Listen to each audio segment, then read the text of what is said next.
All right, good morning, everybody. Welcome to Motivated Entrepreneurs. It is Monday morning, and on Mondays, what I do is I go through my week in numbers. I basically tell you what I did last week and what I'm going to do in the week coming.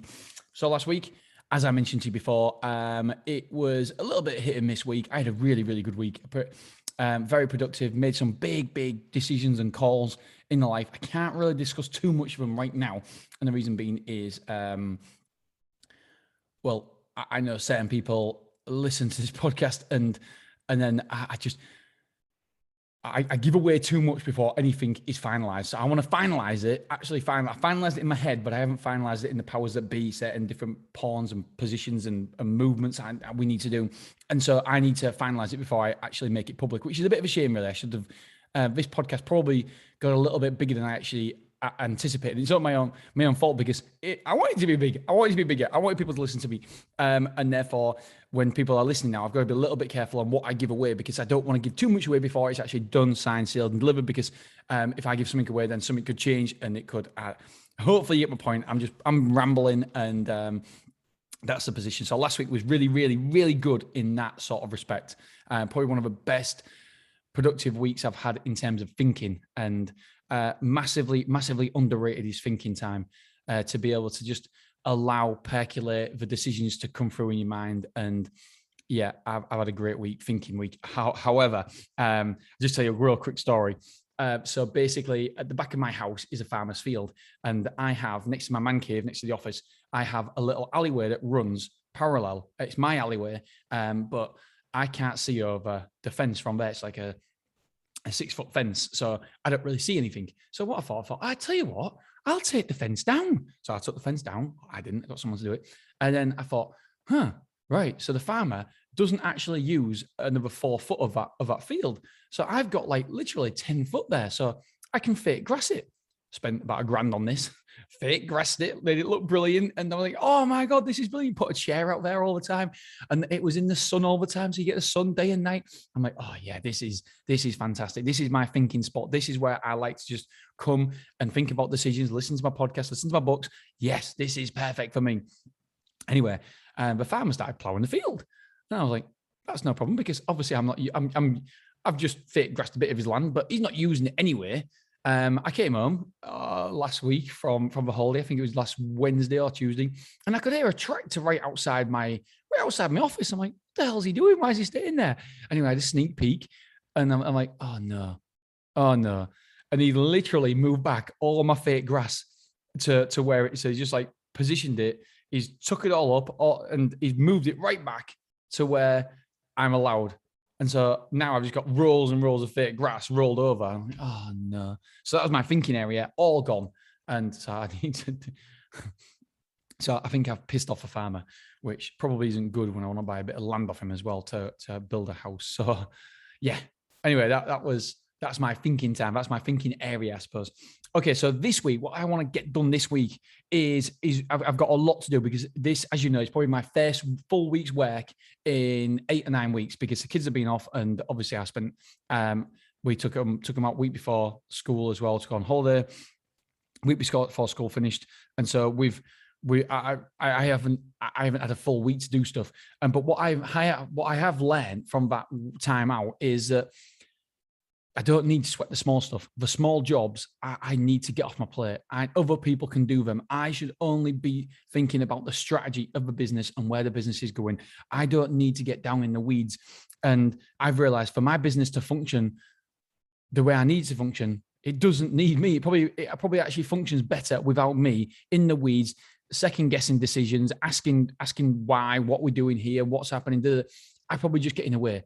And so for me, it's made me realize that it's just high value strategic decisions that I should be making. That is it. That's all I should be doing.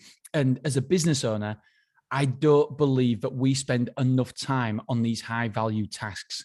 If somebody else in your business, in your structure, can do something for you 80% the way you can do it, then get it off your fucking plate. You need to get it off your plate, because your job is to think about the business, where it's heading and how we get there. And whether that means that you spend more time thinking, whether you spend more time walking, whether you spend more time listening to books, podcasts, etc., then that is absolutely fine. If somebody else can do your job, can do your task, let them, because it's just not worth your time doing it. You need, the way I think about your brain, what the powers that we've got as business owners, it's like a pie, and then menial tasks might take up 60% of that pie. You need to be getting rid of those 60% tasks, because you need to free up your brain to make sure that you are open and you can invite ideas, strategies, where you're going, how you're going to get there, the funding, what's going to happen. You need all that space inside your head to allow thoughts and feelings to come in and come out. And I know I'm getting a bit woo-woo here, but it is so true. It is so, so true. That is the way you grow big businesses. That is where you grow your business. And it's also more enjoyable for you, because you're not actually being dragged down by the menial tasks that other people can do. So if other people can do it, I'm just looking now on my list and thinking, shit, can other people do this? And the answer is yes. What I should be doing, I mean, I'm designing two things here. Software for Mahesh that's basically going to help our customers do move-ins online. And so we're creating the software. Can someone else do that?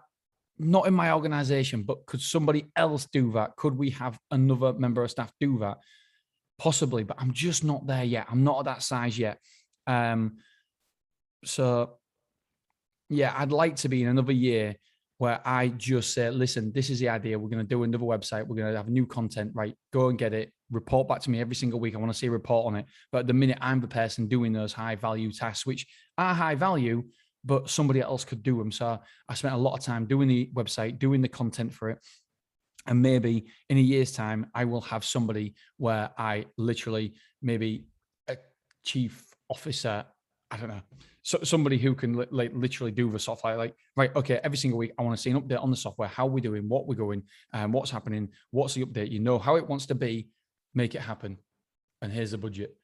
But at the minute, it's me doing that, going backwards and forwards with developers. And to be honest, I don't enjoy it. I know I've got that to do this week and I don't like it. I don't look at that task and think, oh yeah, can't wait to get my teeth into that. Like, there's some tasks that I can't wait to get my teeth into.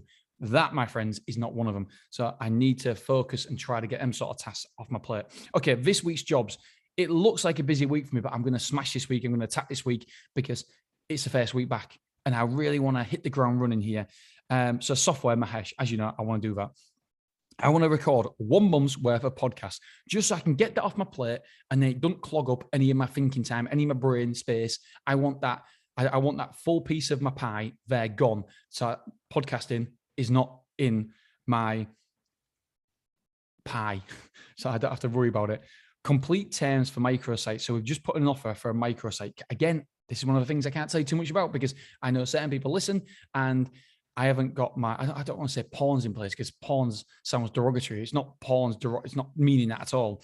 It means I just need to get my pieces in place before I let anybody know, because otherwise there's certain people that listen to this podcast that may or may not be interested in self-storage and may want to open self-storage. And I don't know, if I say where it is, it might probably won't happen, but they could beat me to it.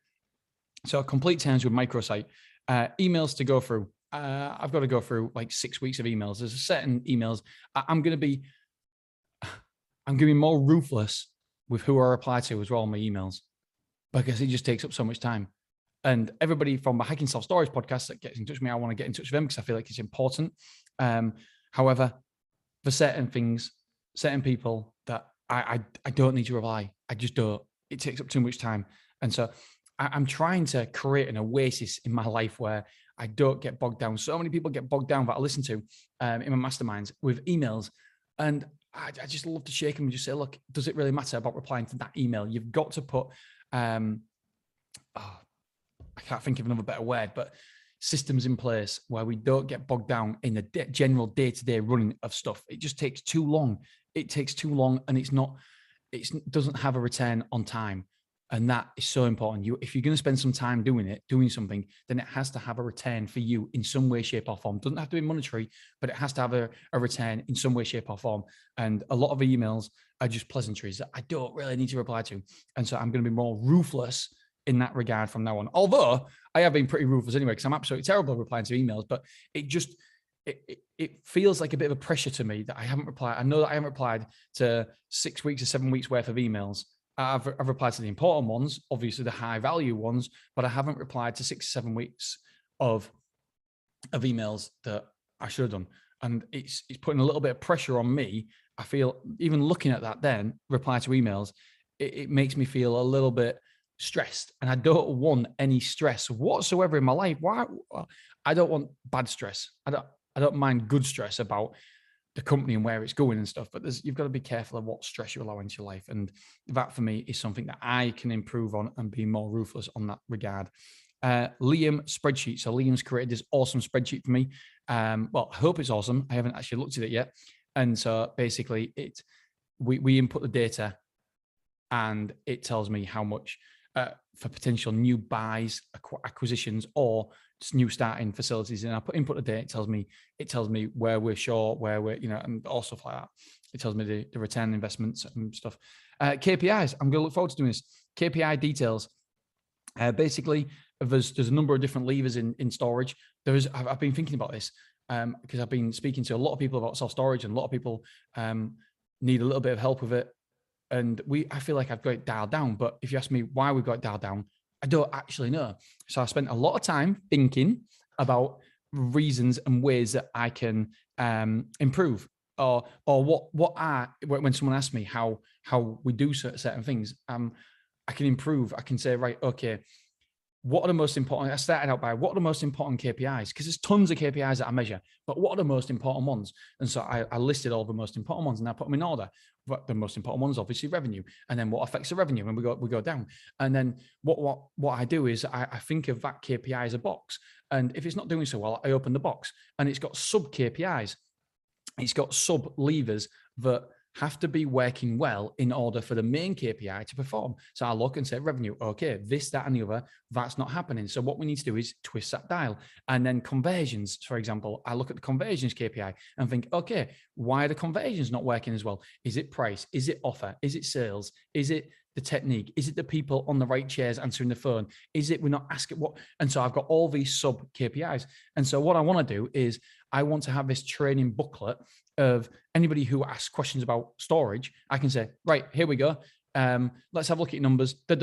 Right, I can see straight away the problem with the self-storage facility.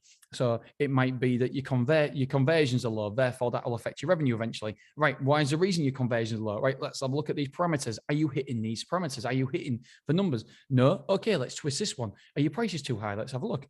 And so for me, it's going to be a really good training metrics, because I keep saying this, but I am starting a mastermind for self-storage owners, because we get so many people asking me questions that I might as well start earning from it. It could be a really good earner. It could be, and I love it. I love doing it. It could be £100,000 a year. So I want to start doing something like that. So the first step is to creating them KPIs. And then the next one is Jojo's, my awesome virtual assistant, Jojo. I know her mate designed me something for them KPIs, and I haven't looked at it. And I know that I owe them some money, so I need to do that. So that's kind of the same thing. I need to think about a gift for Angela, because she's worked with us for 5 years. What do we get her? And then also I just need to be aware of the gate at the new. Again, this is something I should pass on. In fact, I'm going to pass this on. Yeah, pass on to James at work, because that's something I shouldn't be dealing with, because you know what, I'm going to say it. My time is worth more. I didn't want to sound like a prick, but my time is worth more. And so therefore I need to offshoot that to somebody else. I'm going to pass on that to James, because it shouldn't be clogging up my tasks. So yeah, basically guys, girls, that is it for the week. I'm going to crack on because I have got a lot to do. I've also got to collect the caravan as well from Folly Bay. That's where I've got to go. Folly Bay. All right, guys, girls. Thank you so much for listening. I appreciate you. I love you. And it's great, these episodes, because it's like a mind dump for me. It just gets it all out there. And I actually feel better for doing it. I feel like it's almost like a therapy session. So it doesn't really matter to me if nobody's listening, because it's, I probably even prefer it, because I could probably be more honest. So yeah, if you're listening, thank you. If you're not, well, obviously you can't hear me. What's the Diary of a CEO from Stephen Bartlett? He says, I hope nobody's listening, but if you are, please keep this to yourself. And I'm like, oh, Fine. I think of that tagline. That is brilliant. Absolutely amazing. I absolutely love that guy. On the way to, he's got an episode out every single Monday. And today it's talking about Moonpig and how Moonpig developed and started. He's got the founder of Moonpig on. And obviously, I cannot wait to listen to that on the way to Filey to collect the caravan, which I'm setting off for in 2 minutes. All right, guys, girls, thank you so much. I love you. I appreciate you. Have a wonderful week. And your week starts today. Attack this motherfucking day. Monday is key to the momentum. All right, guys. Bye-bye.